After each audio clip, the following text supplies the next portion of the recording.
American University in Bulgaria.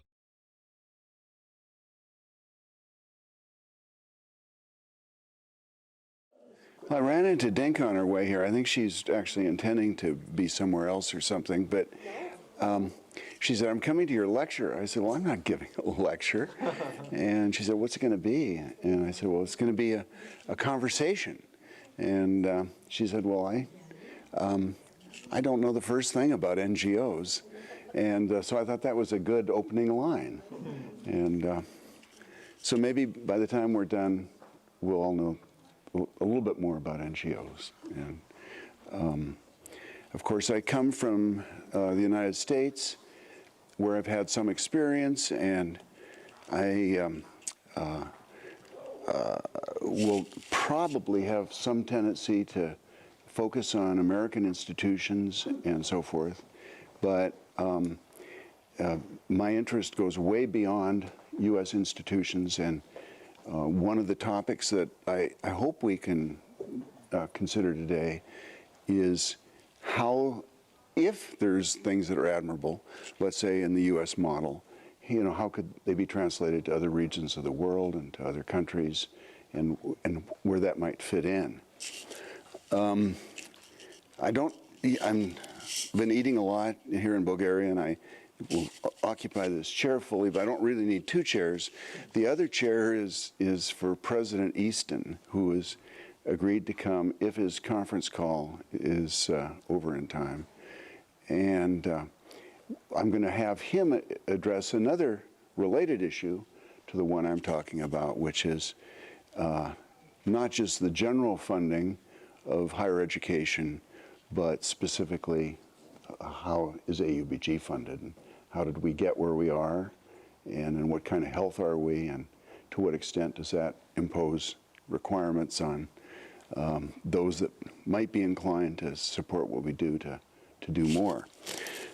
So my conversation hasn't become a conversation yet.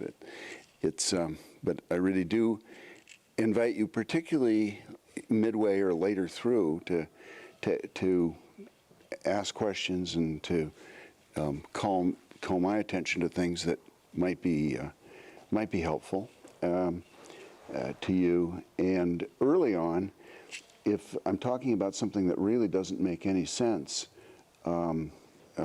please let me know. I made a poor choice of a venue for this, because I've got to tell you, you're all just black and white shadows because of the bright light beyond. So this is, I'm sort of, like a theater actor in a stage where, there's just a black audience out there. But you're very well lit. Yes. Well, that used to have a meaning of, smoking that thing that's now legal in Washington State and in Colorado. That's not what I meant. Well, anything's possible. Put some green next to you. Well, actually, even though I never inhaled, this doesn't look like something I would want to try to smoke. So I think I see quite a strong representation of the economics department here, and as certainly all of those people are aware, and I think everyone in the room is aware, most of the societies in the world today have a strong and significant for-profit sector, and the for-profit sector basically is producing goods and services where the person producing the goods and services, the entrepreneur or the heads of the enterprise, may well have some desire to do something good and useful and worthwhile in society, but what it's all about ultimately is that the revenues that they get from producing the goods and services exceed the costs of producing those things and the costs of delivering them, and produce a net profit.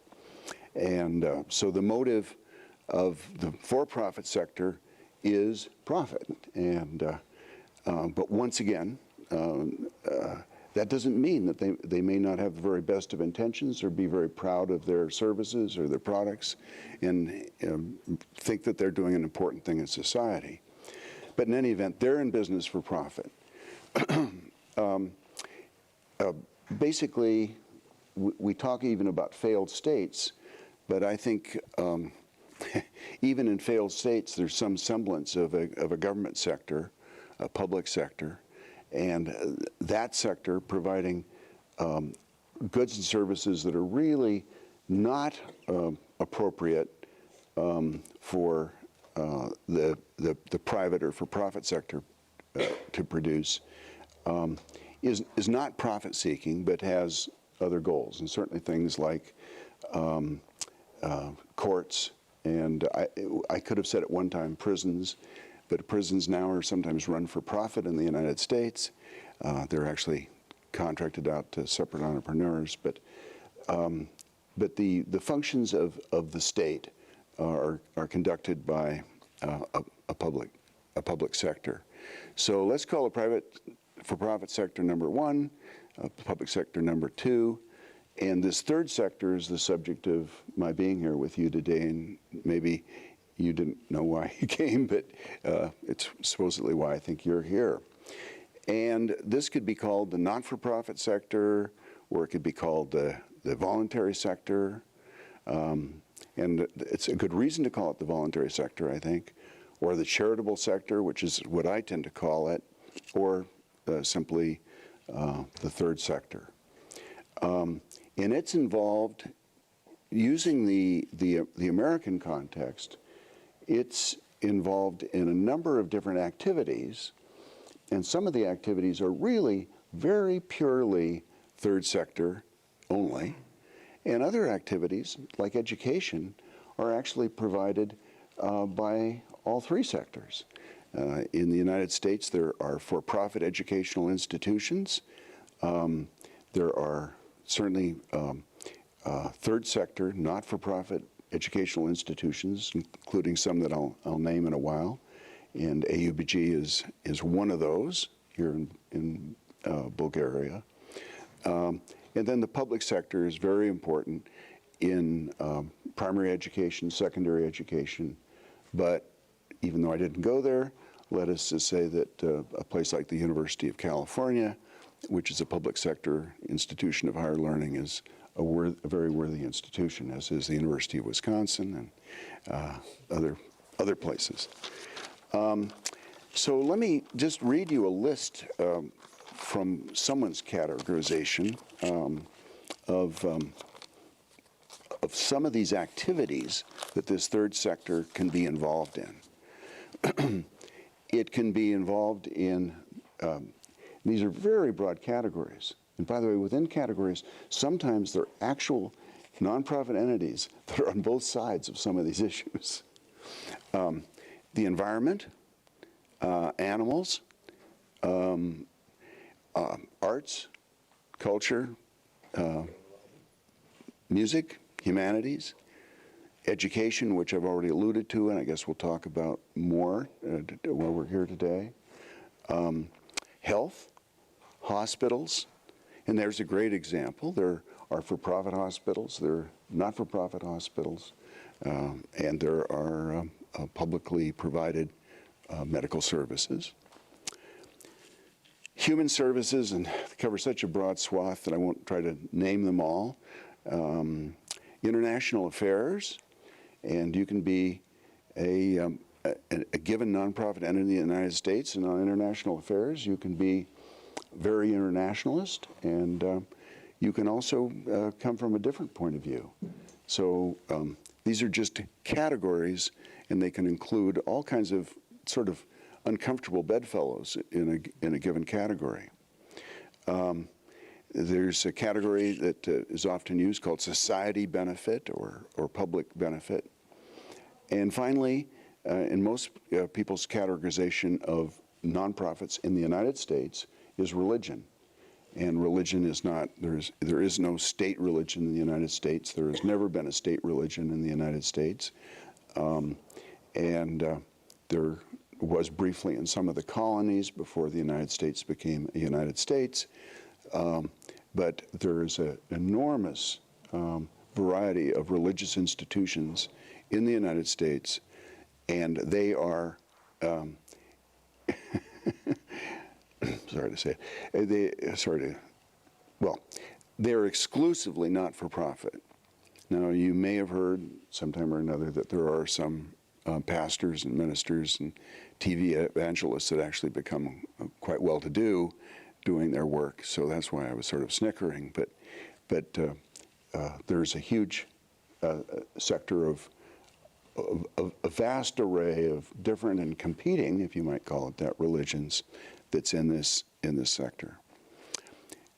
In addition to these specific entities, and this is important if you ever get into the world of fundraising, there are foundations that are not dedicated necessarily to a specific charitable cause.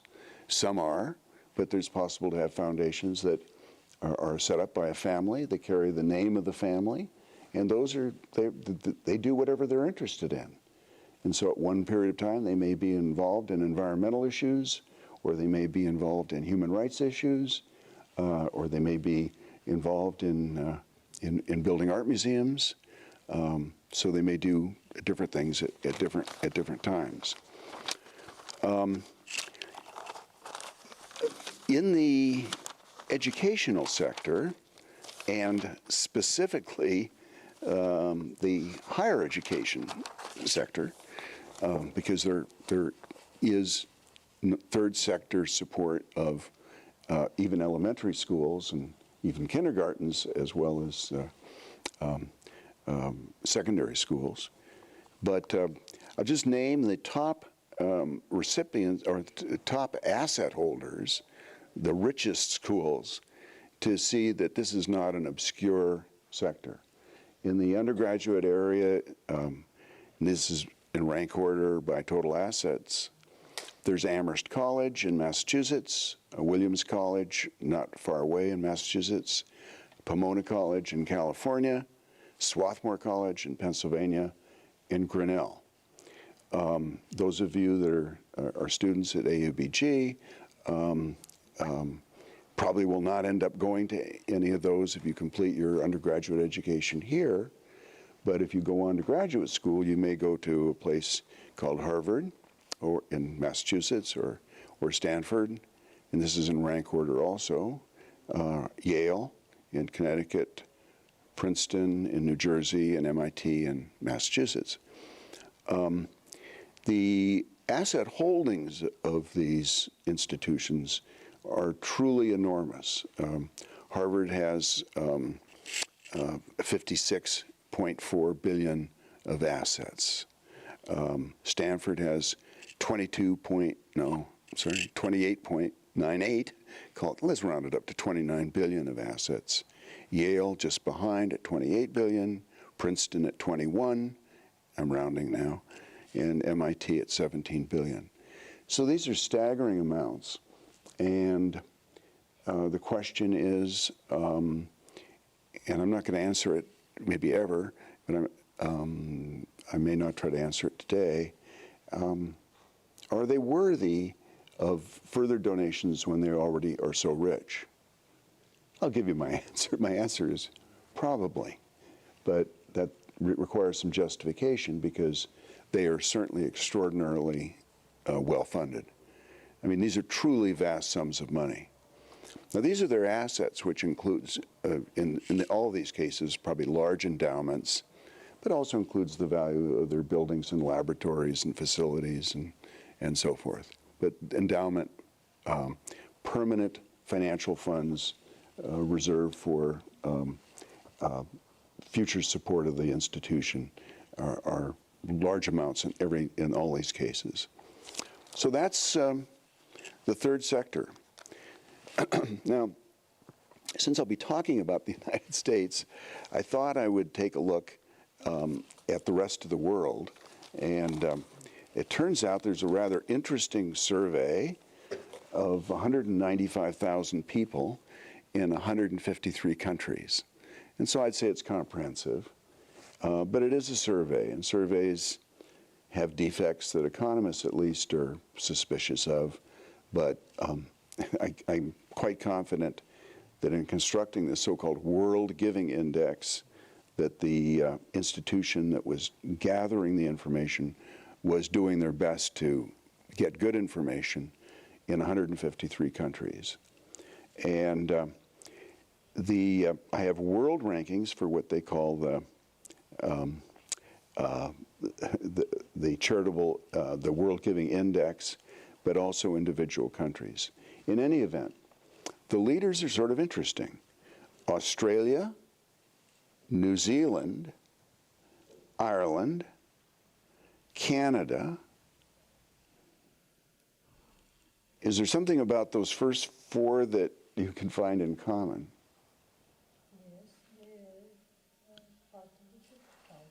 I'm sorry? Simona, what?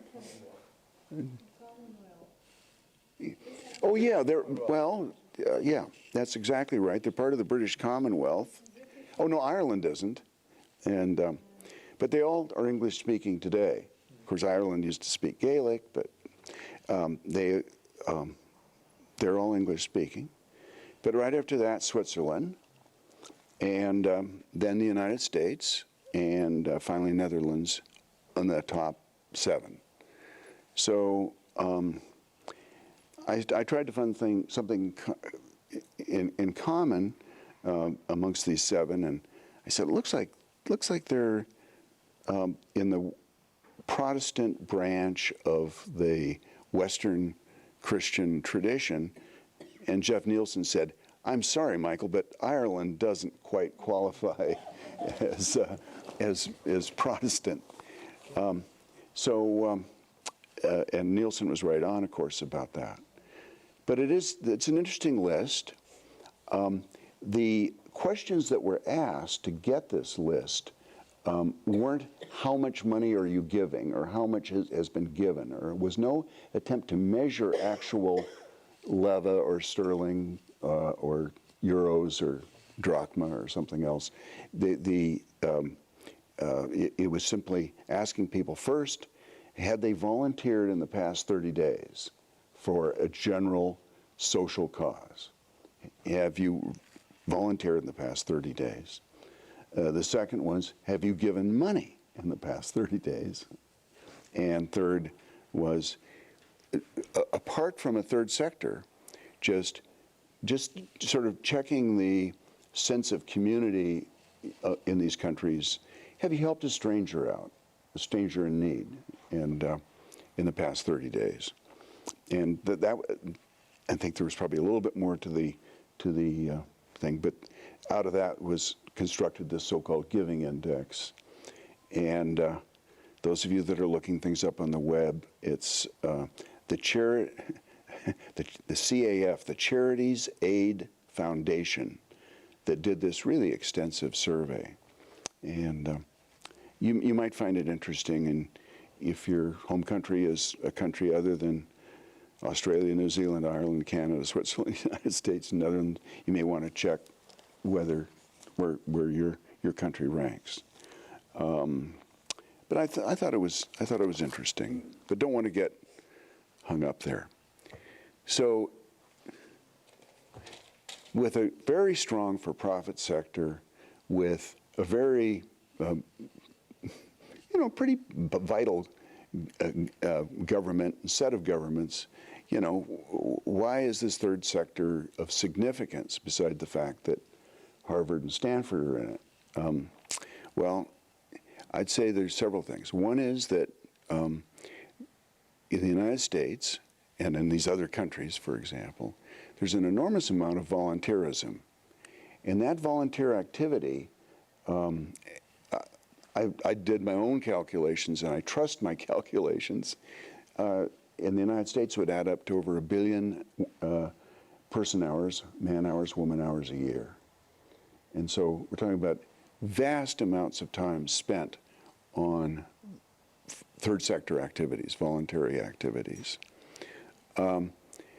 Secondly, there are large amounts of money involved, and the donors that are involved are both personally involved and then, in some cases, really vitally financially involved. And we'll get to this, but finally there are a lot of employees, because some of these institutions, like the American Red Cross, are really very large institutions. So it's a big employment sector. By the way, if anyone here thought, I'm tired of hanging out at AUBG and, you know, I'd like to work in for an NGO, a term that's not used a lot in the United States, but it's used internationally, a non-government organization, which is another way of saying third sector. If I'd like to work somewhere, there are jobs available, and there are plenty of volunteer jobs, but there are jobs, and some of them are quite meaningful, and some of them are very well paid. So there's enough funding around so many of these institutions can pay rather well for people that are performing the functions that they're meant to serve. So in the United States, and actually my little cheat sheet that I already alluded to,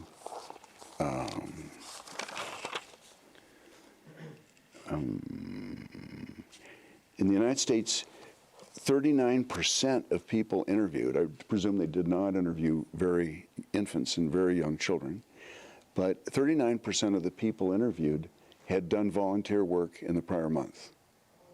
So, I mean, I think a huge percentage of people had done meaningful volunteer work. And once again, people's work, their work as volunteers may often be a hell of a lot better than their work as workers, because they have passion about what they're doing and they care about what they're doing. And often they may be often they're using lower skills than they use in their regular work, and sometimes they may be using higher skills. So I'd say that work effort is exceedingly important. In another dimension, a dimension that I guess some of you thought you were coming to hear the most about, is in the latest year, the giving was $316 billion. And is that the total measure of the nonprofit sector financially, $316 billion? No, because there are capital sums that the income of which should also be, or imputed income, which should also be counted. So many of these institutions have endowments, and those are large amounts. And so to the $316 billion of new money giving within a given year, there's the value of the past gifts that is current income to the institution, particularly the types of places that I named that have very large endowments. And finally, in place, if we don't have a war or something horribly destructive, there are the physical plants that have been built with past generosity. And so that would be hospitals or schools, campuses of universities, institutes that have been built for one thing or another, great museums, opera houses, symphony orchestras, and so forth. And so, you know, if those things should have some imputed income from the rental value of an opera house, you would have to add that number, which I haven't tried to calculate, to the endowment income and to the $316 billion of annual giving. The per capita amount of the 316, just dividing in my head, you know, it's about $800 a person. So for a family of 4, it's maybe $3,200 of annual giving in the United States, something like that. So does anyone want to make a guess? I said this would be a conversation. It hasn't been much of one thus far. Make a guess about how many people might be employed in the third sector in the United States by one count. 1 million? 5 million?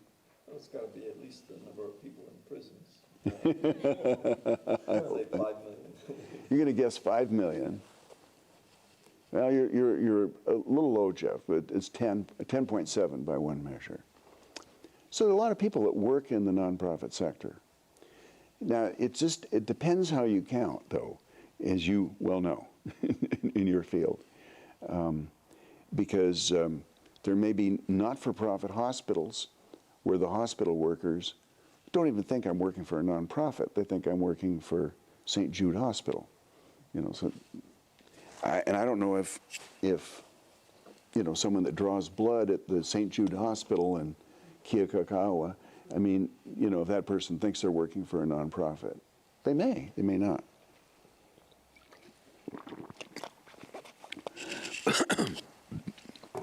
I mean, if they're sensible, and I think all nonprofits should be sensible, they probably should also let their employees know at least once a year that, by the way, we're a charity, and it's possible that you could give us money. And some do that rather well, even say, since we're a charity, if you'd like to, every 2 weeks, have us deduct a certain amount from your paycheck to support the institution, you know, we'd be very happy to show your participation.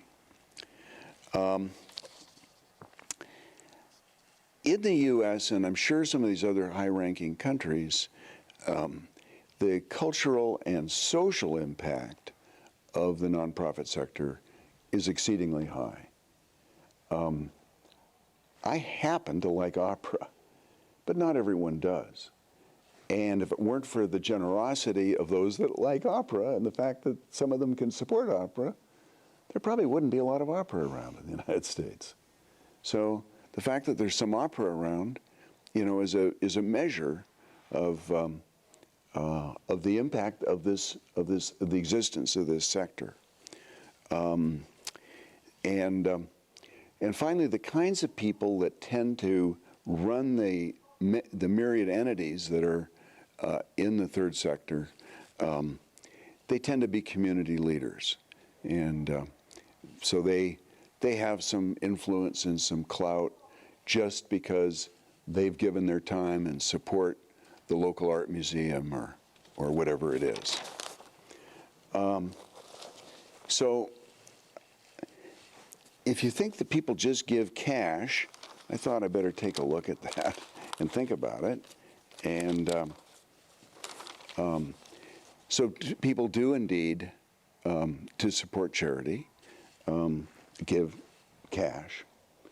And people, not necessarily the wealthiest people, also give what are called appreciated assets, which may be stocks, sometimes bonds, sometimes real estate, sometimes old cars, not necessarily classic cars.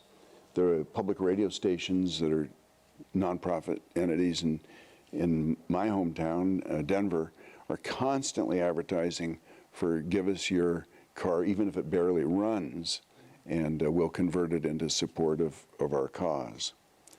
And finally, people give out of their estates. A lot of people are very quiet in their lifetimes about their charitable giving, but when it comes time to write a will, they think, well, do my kids really need or deserve a third of my money if they have 3 kids? Do they really need that? And or will their lives be adversely affected if they just have a chunk of money fall in their hands? And so the money then goes to the local art museum or to the local animal hospital or something or the Boy Scouts or the Girl Scouts or something that people care about. I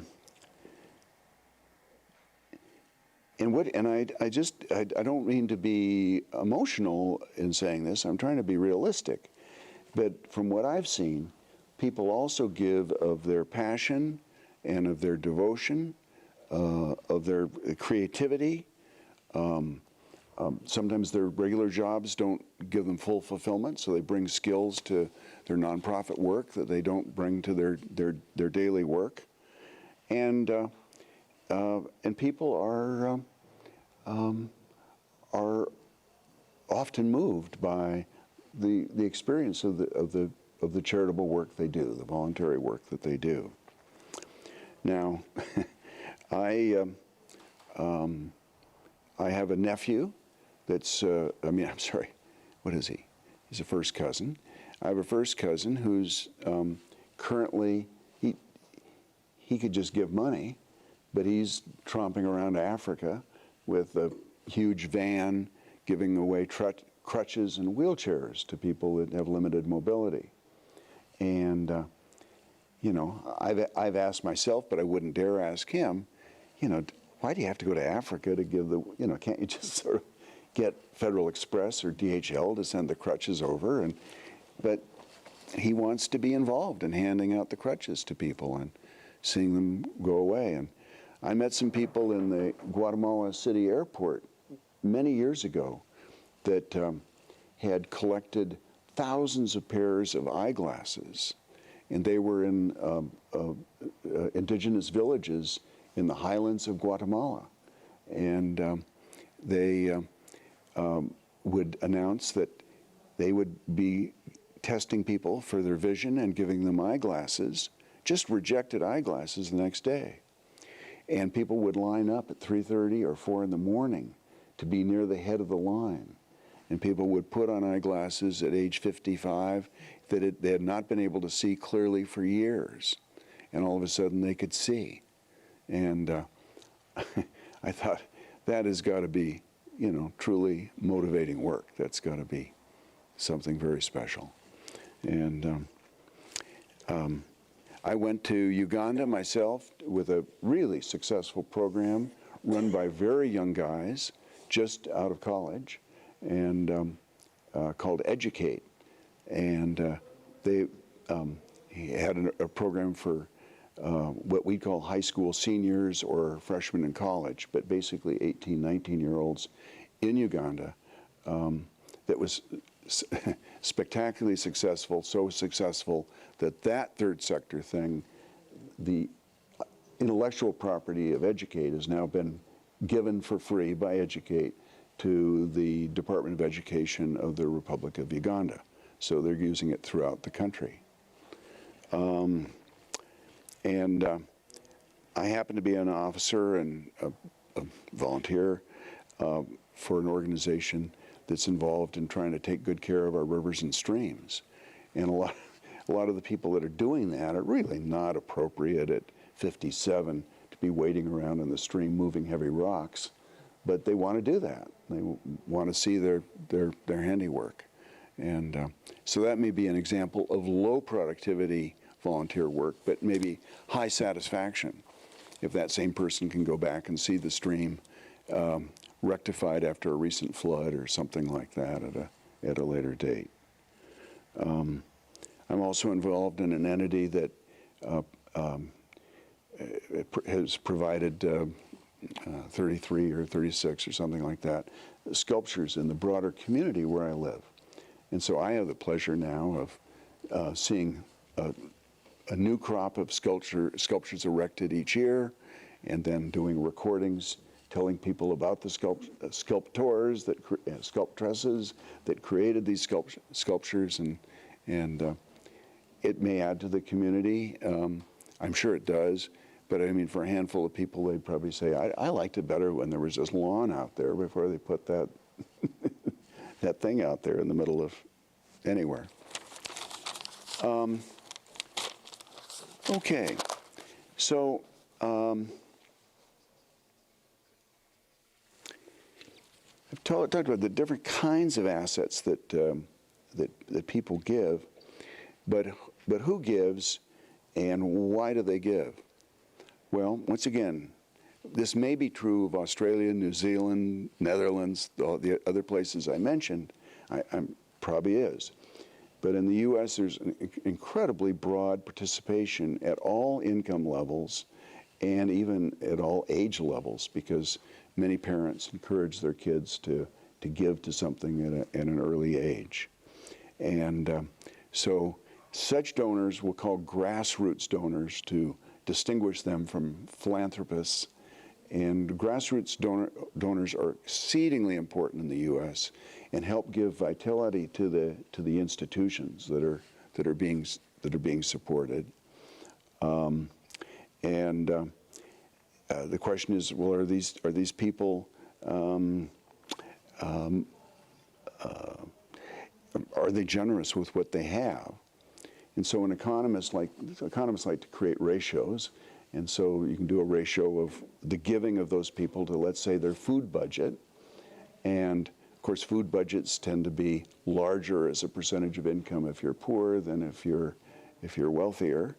But the numbers are quite substantial. Donations to what people spend on their own food or what they spend versus their income. There are two possible reasons that economists come up with for why those may be so generous. One is that across the spectrum, there's heavy involvement in religion in the United States and people's willingness to donate to religion.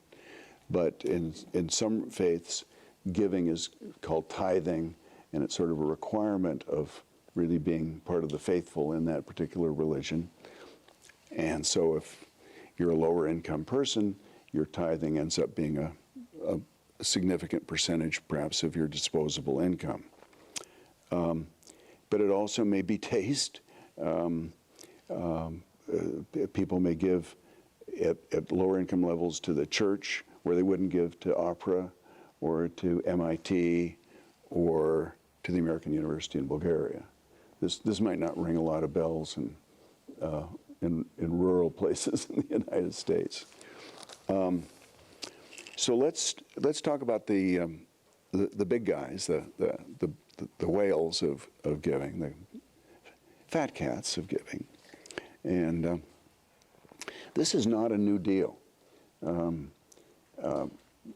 There was a guy named Carnegie that was important in the steel industry in the United States, and he gave an enormous portion of his wealth away before he died. Rockefeller created a foundation that still is, J.D. Rockefeller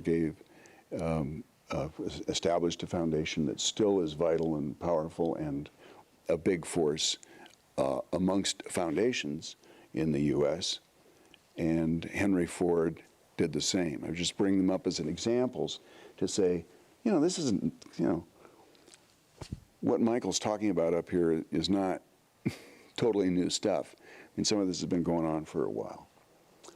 But in 2009, Bill Gates, who keeps trading places with Carlos Slim and of Mexico, and Warren Buffett is the richest guy in the world, despite his generosity to charity. And Warren Buffett got together, and I heard it on TV. It was an amazing thing to hear live. And Buffett, as I recall, I'm just going by recall from 5 years ago, I think Buffett said, well, I'm going to give you $38 billion for the Bill and Melinda Gates Foundation. And I thought, that's a nice gift. And I think that gift is substantially activated. I think it's actually occurred. And then those guys challenged the other billionaires. And they said, okay, we're doing this. We're giving our money away. Why don't you guys do it too? And they said specifically, why don't you pledge that you will give half of your net worth to charity during your lifetime? And several people said, oh, that's a great idea. What a wonderful idea. I mean, even amongst the billionaires, they said that's really admirable. Well, actually, as of February of this year, 122 billionaires have actually signed on to the pledge and said that they would give. And so, these are people, and the people are, I don't know, these are people or, I mean, they're people that I recognize the names. In one case, I know the people. But Paul Allen, who co-founder of Microsoft, Michael Bloomberg, ex-mayor of New York now, Barry Diller and Dion von Furstenberg, Lee Cooperman and Toby, his wife, Larry Ellison, Carl Icahn, Craig and Susan McCaw, who Craig went to the same school I did, two schools I did. we're both alums of two places. David Rockefeller, Ted Turner. I don't know Ted Turner, but I poached his ranch. I walked on his ranch and fished the stream without his permission. Sandy and Joan Weil, and of course Mark Zuckerberg. The more comfortable chair was reserved for the president. I hope you got a good chair there. So it's an impressive list, and the very large donors do count reasonably well as a percent in terms of donations as a percentage of their income. But I do want to call your attention again to what I said previously, that the grassroots donors are also very important and are very generous with more limited resources. And for certain kinds of entities, not all, it's exceedingly important to have both.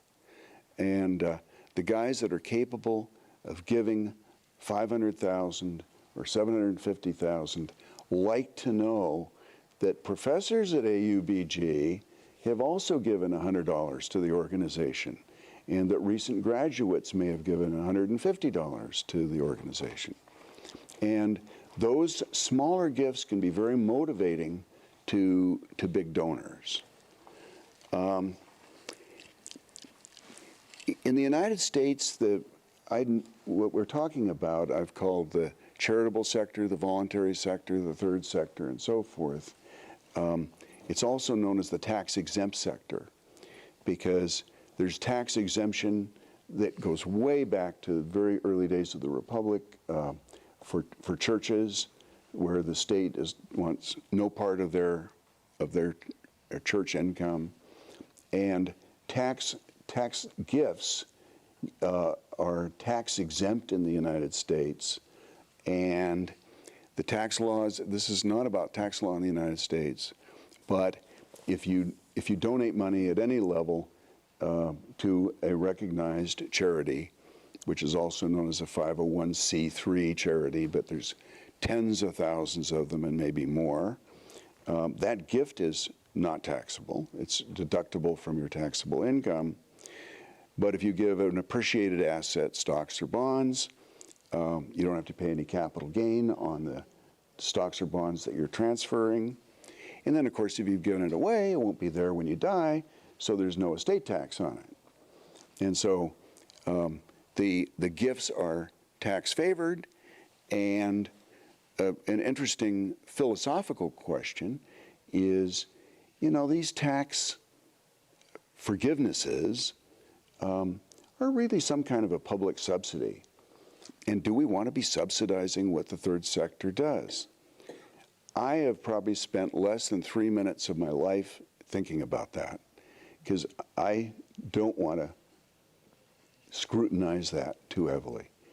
And just being very self-revealing, I'm not religious, and I'm not a member of a church, an active church of any kind. And I could think of the tax exemption of churches as somehow being an expenditure of money that the government could otherwise have and use to either reduce the deficit or to spend government funds on something else. And just trust me, I have not spent any time worrying about it. I may have thought about it intellectually, but I've never worried about it, never given it much thought. There also is a great deal, not only do we have sort of freedom of speech and expression enshrined in our Bill of Rights in the United States, but it reveals itself in unusual places. And so we have entities in the United States that are third sector, charitable entities that have public policies that they advocate that are inconsistent with the policies of the states and of the federal government. We certainly have entities that are against having any military or any military involvement, whose stance on human rights is opposed to some of the things that the United States is has admitted that it did in Iraq and in Guantanamo Bay, and the fierce and never-ending discussion about a woman's right to abort a child she doesn't want to carry to term. That, of course, they're those that are very strongly against abortion and strongly in favor of the woman's right to have an abortion, and they're both are tax exempt.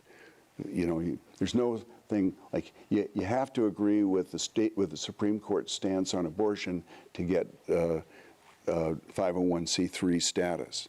You can donate to either the woman's right to choose, or you can donate to those that are firmly and irrevocably opposed to abortion under any circumstances and be making a tax-exempt contribution.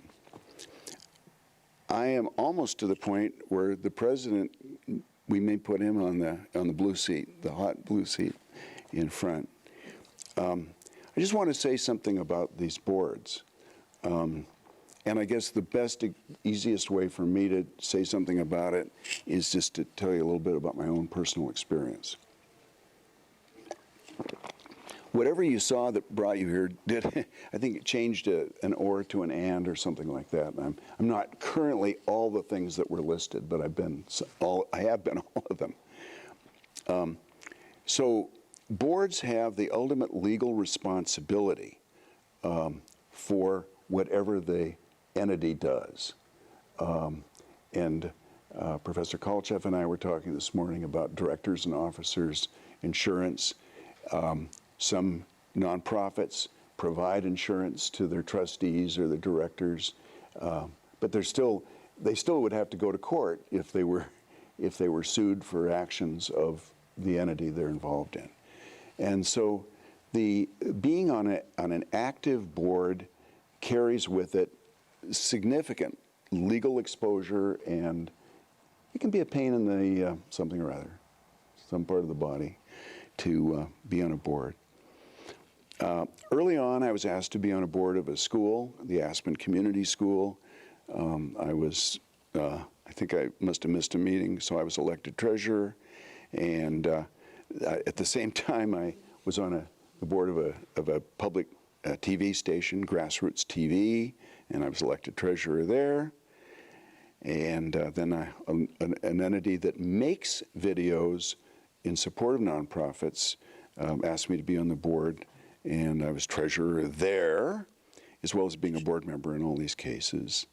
And then more recently, I'm a longtime board member and treasurer and chairman of the Finance Committee and chairman of the Project Evaluations Committee for Colorado Trout Unlimited, which has about 11,000 members, and they're the guys that roll these rocks and do a lot of other things, including going to the State House and testifying to the legislature and trying to keep water in our streams and trying to keep the quality of the water in the streams at a high level and pure. And so those are actual board memberships where I've had the legal responsibility of a board member. So they're in education, and I'm surprised to see TV occur several times, but whatever. Then I've also been on a couple advisory boards where I didn't have any legal responsibility, although in the U.S. legal system, anyone can sue anyone at any time, even if you are not a board member. I mean, you can sue anyone for anything. But I did that for a rather high-quality local institution in Denver, Colorado, the Metropolitan State College. I ran I helped run their art gallery in a public space in the city. And then I've been president of a support group, which also is a non-board membership, supporting the very, very fine Lamont School of Music, which I hope to someday connect with the music of the Balkans, and which we've already discussed over there, and maybe specifically with AUBG. And then just to show you the reach of the nonprofit sector, I've been on things that are no way charitable, but they are nonprofit, and they're voluntary also. So I've been on homeowner association boards where the homeowners association has a nonprofit board, and it's not a 501c3, it's something else under the Internal Revenue Code, but it basically represents the owners of all the condominium units or houses in a given area, and so I've been on a couple of those. So I have no huge board responsibilities, but some of these things have kept me busy, and I seem to always end up being treasurer. And Mike, we've already talked about the importance of higher education in the nonprofit sector, and a little bit about the size of the assets in the well-known institutions. Essentially, nothing has been said about AUBG, and but I was sort of thinking that this might be a good place for people to get a clearer understanding of how this place was funded, is currently funded, how it might be funded in the future, and why charitable giving isn't just for guys that live in another country.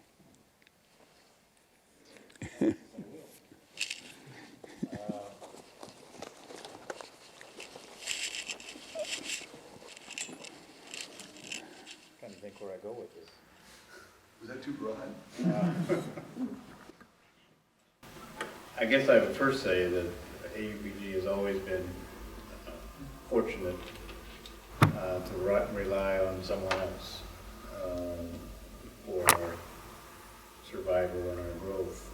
Obviously, the early years was the U.S. government, USAID, that probably over the years invested $60 or $70 million in operating monies. When they left the country, they allowed us to keep the money that was still designated for us, or they had left over, and it became an endowment that we still have. The other nonprofit, or who we've relied on for all of our history, has been the Open Society. Both the U.S. government and the Open Society, as everyone probably knows, were one of the founders of this institution. George Soros paid for a feasibility study for us in the first place to see if it was an idea that was worth supporting. And for the last 22 years now, 23, the Open Society has given $1 million a year to AUBG. That money is now used for scholarships for international students in the countries that we call the Soros countries, where they have operations and they have interests and they support those students. In the early days, it was just the Balkans and Bulgaria, and now it's spread much farther than that. Everybody also knows that Soros money, Open Society money, is being phased out. We've had the 22 or 3 years of $1 million.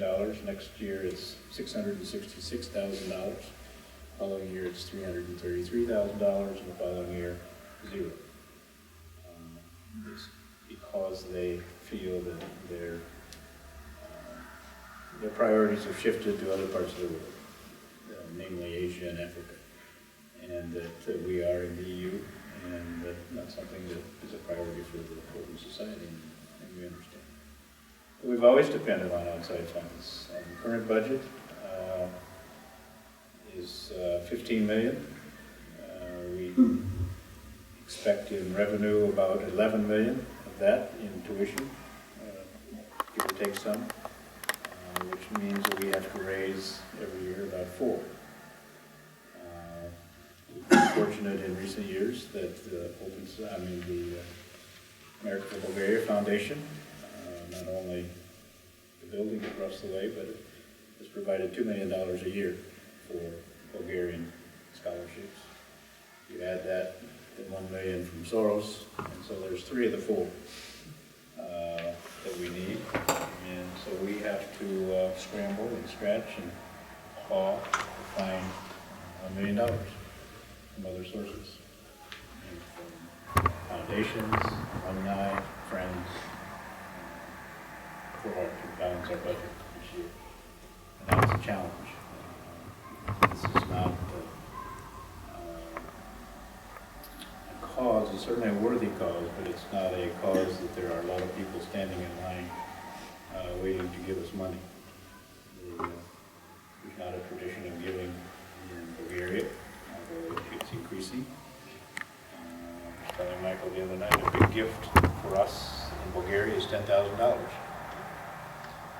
It's a major gift for us out of this country. And that would be somebody like Citibank or GE, Coca-Cola, Postbank. That's a big gift. And that's about all that the local company can do within their budgets without having to go to the big people, to New York for Citibank or GE or something like that. So we're doing better in that, those $10,000, but it's hard work. There aren't a lot of wealthy Bulgarians that are interested, at this point at least, in AUBG. There's a declining, still some in the United States, but Bulgarians that have left Bulgaria and gone to the United States kind of left behind their interest in giving money. We will raise approximately of that $1 million that we need, $400,000 this year from our board and our council, University Council. $200,000 of that comes from two people, $100,000 each on that. So, but it's an annual thing. Everybody also knows that we have one alum that has pledged $1 million to us, Bulgaria. And that's by far the biggest alumni gift. Alumni giving is increasing, which is a good sign.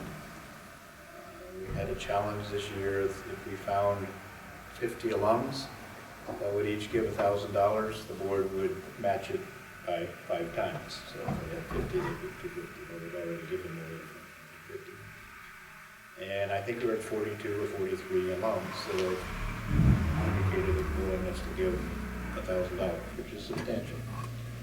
And the really good thing about it is that like 35 or 36 of those 42 or 3 are first time we've given any of them. We're doing well with alumni in various pockets around the world. New York alumni particularly. There's a lot of alums in New York. A lot of alums in New York are doing well. And so they have pledged that they would raise $20,000 this year. And they're well on their way. They fund a couple of scholarships with that. The Boston alums are raising money. San Francisco alums, the Washington alums, not so much, but a little bit. They're truly public sector people. They don't have much money. Brussels is raising money, and London is another big area for raising money. And surprisingly, Mongolia. There's a number of alums there. They're early in their careers, but they're very committed to giving. The truth of things, if you can establish early in alumni giving at $10 as a start, hopefully $100, that they usually continue, and it increases over the years. So, as Vlado, our Vice President for Development, would say, his first gift was $7.50. And he gave it back. So we rely on it, we depended upon it. I think there's an article I wrote for one of the AUBG today about we depend on our friends. And we do. It's very important. We could not operate on tuition alone. We cannot charge enough or have the ability for students to pay what it would cost. I don't know where else you want to go. That's where we are. We need the money. And we desperately work. And we work hard every year to try to raise money. And it's hard work. Very hard work. We give money to get donations. Well, I have a comment on the alumni giving, no surprise, but when alums show their gratitude for their time here and give, it does motivate other donors to support the institution. And also, frankly, when one starts giving $10 or $15 or $18 or $22, and they continue to care about their roots at AUBG, and they maybe have continued success in their career, it becomes an annuity, and perhaps even a rising annuity, as they can continue to give. The other comment I have is really some explanation for why I'm even sitting in this chair at this time, at this place on a beautiful sunny day, and that's with regard to our board. And I think one or two people in the room know this, but I guess I'll try to not identify the person. But there was someone that is no longer on the faculty here, but was actually chairman of a department, and was a respected professor who had lived in the region under a very repressive regime and with a different set of values. And he couldn't understand why anyone would serve on the board of the American University of Bulgaria if they weren't enriching themselves in doing so.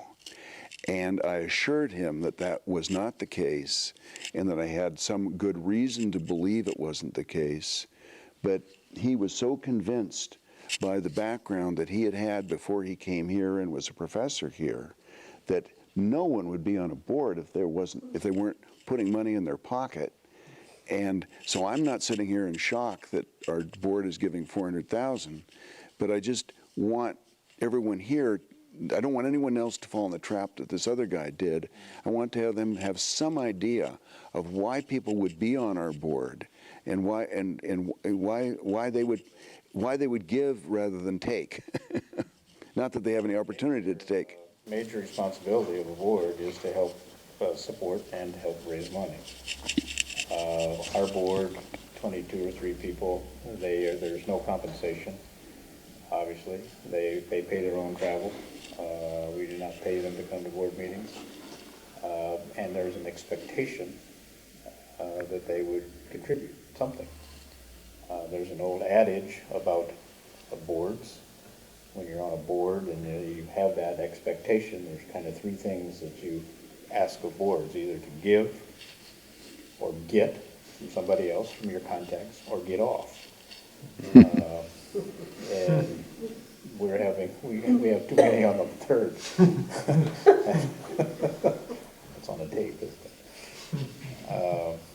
But it is an expectation, and I think we're doing a much better job now recruiting board members and making it clear to them when they come on the board that there is an expectation that they would contribute something. We still aren't 100% of our board members giving, even at a modest amount, $100, which is troubling. But we're better when we recruit new board members, we interview prospective board members who would like to serve. We're pretty upfront, saying there is an expectation that you will contribute some of your resources to this institution. So they know that going in. That's not always been the case, and so it comes as a surprise to some that, I didn't realize that. Well, given this thing, I'm just trying to be absolutely certain it does not persist in anyone's mind in the room. Is there a conflict of interest policy or something else in place to be sure that board members are in no way serving for their own best interests? Everyone signs a conflict of interest statement every year, or if they have a potential conflict of interest, they have to list it. Say you're the head of an insurance company, and the university decided to put all their policies, insurance policies, with your company. You would have to declare that, and it would have to be a competitive kind of thing. Normally, they would avoid that, but you can't. And we get that question. These buildings, contractors, just can't be in that business. So they get nothing. They sign conflict of interest that they wouldn't have any dealings with, be part of a business that is benefiting from their service on that board. I can't say that it doesn't happen.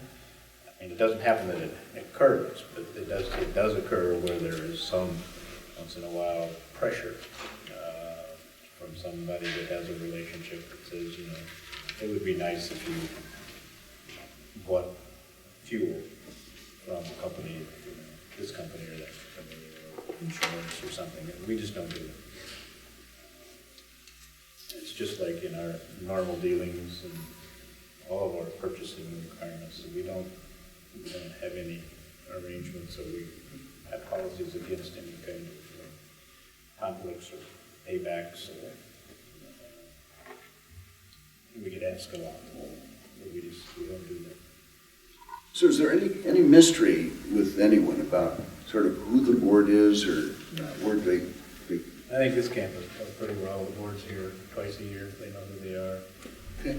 They're good people. I mean, Yeah. it's there's about half of them are U.S., about a third of them are Bulgarian, and the others sort of smattering from here and there. In the old days, most people on the board had some association with the guy the library's named after, Jimmy Benitza. He was very good at recruiting good board members, but they were either friends or family relationships that he had. And so we don't have that anymore. It's difficult to attract good board members too, and that's always a challenge for us, to find good board members. And we're always on the lookout for new members to add to it. We can have a larger board. We find good people that are interested. We put them on. We have what's called the University Council, which is a subgroup of the board.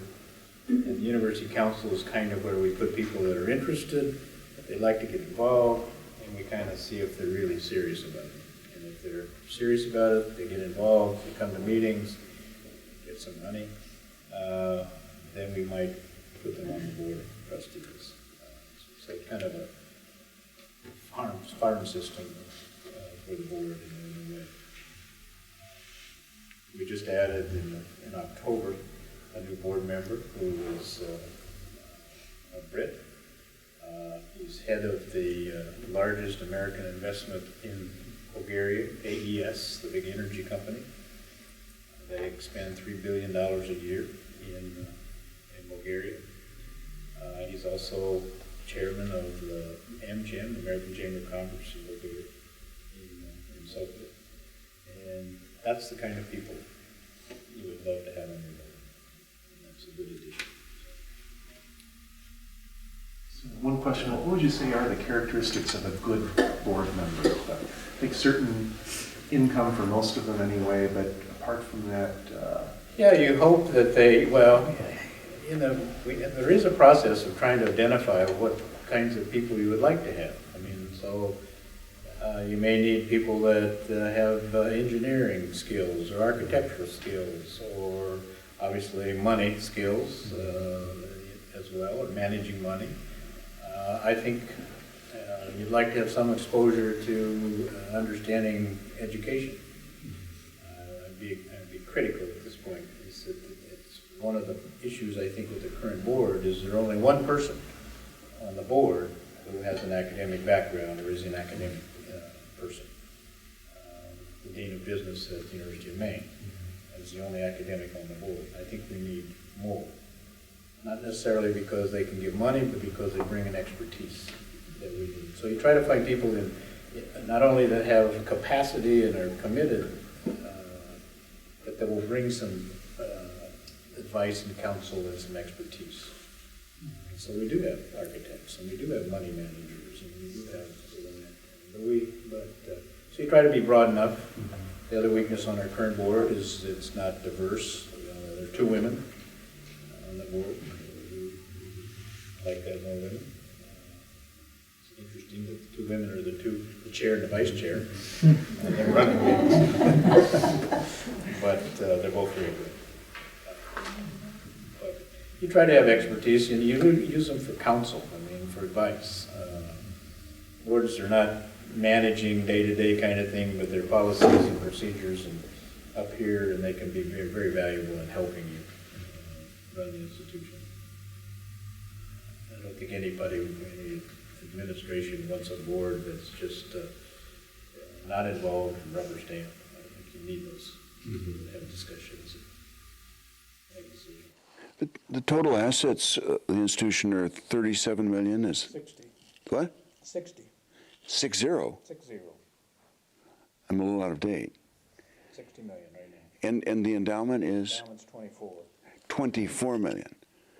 And how are the assets selected for the endowment? Who manages that? We have an investment committee on the board, and they determine where the money is going to be invested. We use a firm, it's called the Common Fund, but the investment committee determines the allocation of you know, how much in equities, how much in bonds, how much to have cash in the various categories. And they adjust that periodically. They have guidelines about you can't have more than a certain percentage in any one thing, but they adjust it. They've been very successful. Last year's return was about 22%. It was a good year, but they did even better than the averages of the foundations across the United States in terms of return. So we have a very high-powered investment committee, a couple of Wall Street people on it, and they do very well. They don't decide the individual things to buy. The firm does that. We say we'll have 40% in equities. We're going to increase our exposure in bonds now, or whatever. And then the company does that. Very successful. Has the board established a percentage of the endowment value that can be allocated to operating costs each year? No. Yeah, well, yes, there's a formula we use. We can only draw a certain percentage. There's a complicated formula that I can't even explain. It's called the Yale formula that most foundations do. And what it does is it evens out the returns year to year, so that you're not taking, I mean, so this year we had 22%. You don't want to be taking 15% out of the endowment, and then next year you may have a minus 10 or 3, and so it evens it out. So it's a rolling kind of average of the 3-year thing. It ends up being 4 or 5%. This year the return, we took out $610,000 of the endowment in earnings. We certainly made more than that, but it evens out over the years. In great years, you wish you could do more, but most institutions use some kind of a formula, and most use the Yale formula, which has proven to be good over the years, and that's what we used. You're right by what you're implying about why they use a formula, because there was a period where after they had a 22% year, they think, well, we can spend quite a bit more this year. Yeah. They'd invade the endowment, and then they wouldn't have enough the following year. So. Yeah, it's a slippery slope. One of my interim jobs, I was at a university in college, actually, in Louisiana. And at one point they had about 130 million in the endowment. Then the recession, and it dropped to about 90. And they do not have enough money to meet operational costs, and so they're dipping into the endowment every year, have been. And so you're slowly eroding, you know, that base. I talked with America for Bulgaria Foundation specifically that, and ideally we should have a $60 million endowment. That would take the pressure off having to raise that million every year or so. So 60 million is the idea for us and our size, but that's a long ways away. I tried to convince them that would be a good investment. They haven't been convinced. 60 million endowment would be perfect for the size of campus and our needs, and it would take that pressure off of having to scratch and scrape every year to find that income out of the endowment, without the endowment.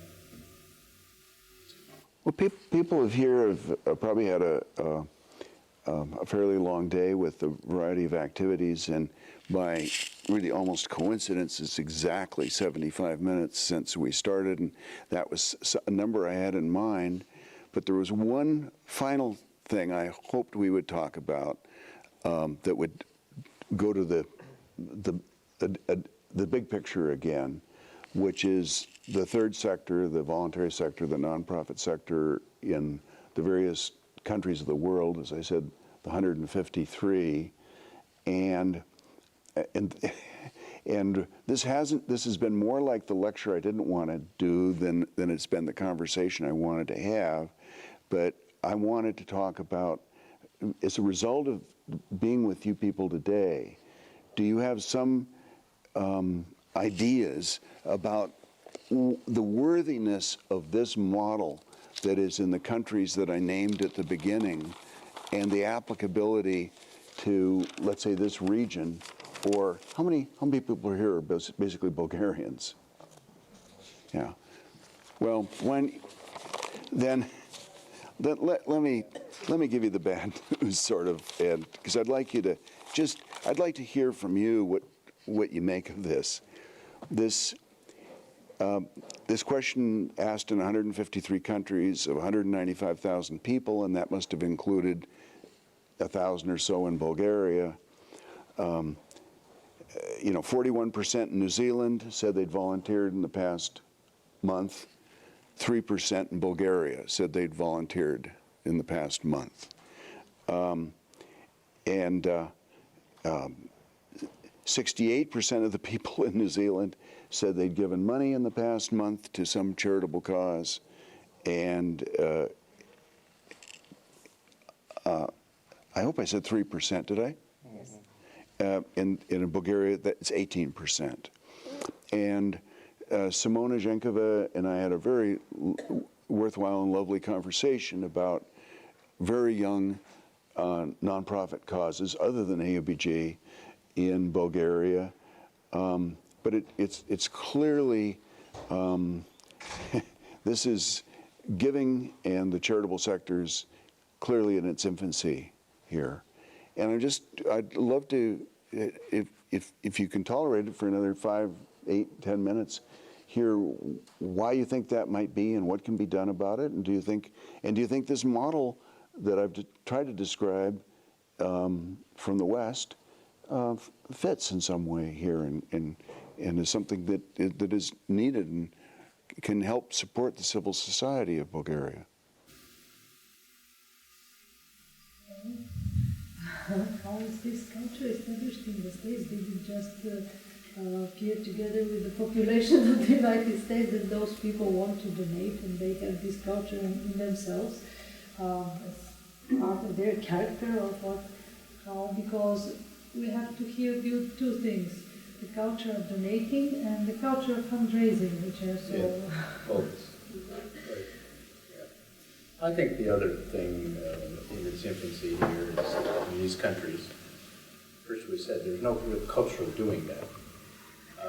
And also, you mentioned earlier, I mean, there is an incentive in the United States to give money. There's an advantage. There isn't in Bulgaria. In fact, legislation that passed again January 1 is a disincentive that they put in for companies to give money to scholarships.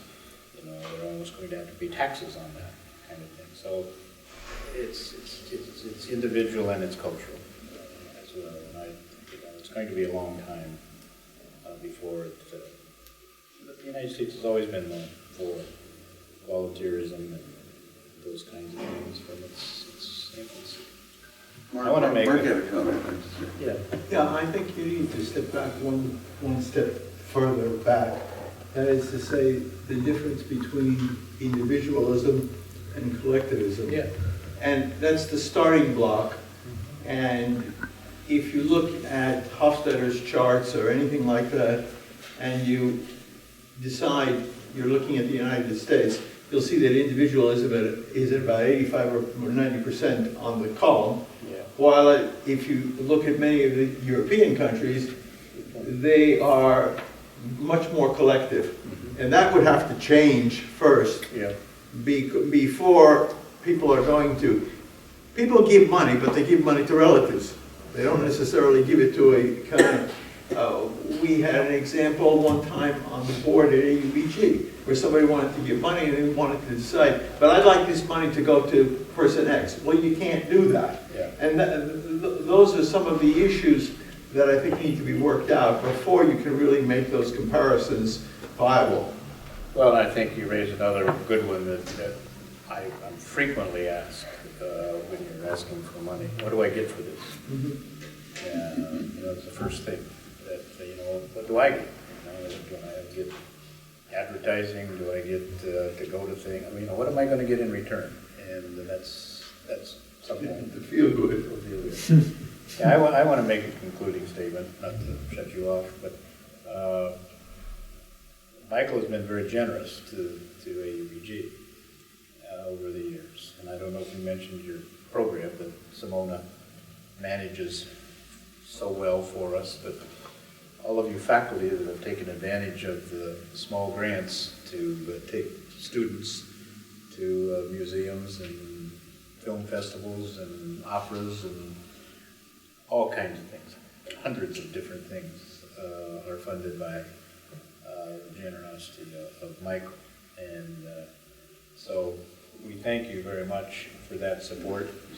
And obviously Michael's here, and we're cultivating Michael as well. And that he sees the worth of these kinds of things that he's involved in. Donors like to see something. They don't want to pay for the lights. They don't want to pay your salary. But they'd like to see something that makes a difference. And this program that Michael funds does make a difference. And you can see where the money goes. And it has made a difference in our campus, these activities. And so I think he's typical of donors. That's why people give to scholarships, because you can see something. They don't want to give to heat and lights and things like that, or even salaries. They want to see a return, not a monetary return, but that their investment does have a benefit. And I think you're typical of that, and we thank you. This program is brought to you by AUBG Talks. For more, please visit us at aubg.edu/talks.